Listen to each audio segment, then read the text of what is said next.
Diane, j'ai entendu parler de la méthode des 3 esquisses. Est-ce que tu peux me donner un peu plus d'informations là-dessus?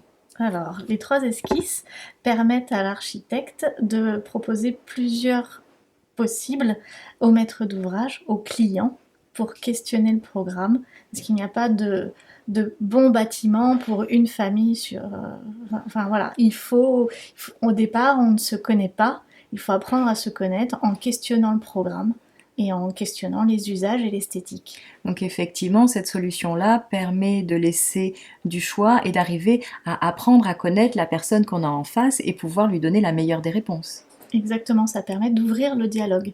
D'accord, et de donner une vraie liberté dans le choix du projet et du résultat.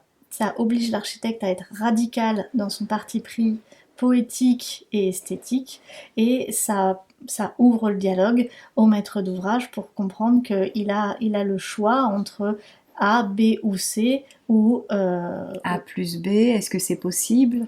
c'est possible dans les limites évidemment du parti pris de chacune des esquisses. Le plus simple, quand on veut faire un mix, tout en restant radical et en ayant une vraie intégrité au niveau de la conception, c'est de, par exemple, conserver un usage ou un organigramme du B et un esthétique du A. D'accord.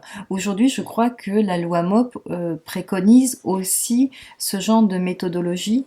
La loi MOP recommande aux architectes en phase esquisse de présenter plusieurs possibles au maître d'ouvrage. D'accord. Donc, encore une fois, pour offrir une grande liberté dans la réalisation du futur bâtiment, de la future maison. Exactement, au démarrage de l'aventure. D'accord. Une belle aventure. Belle aventure.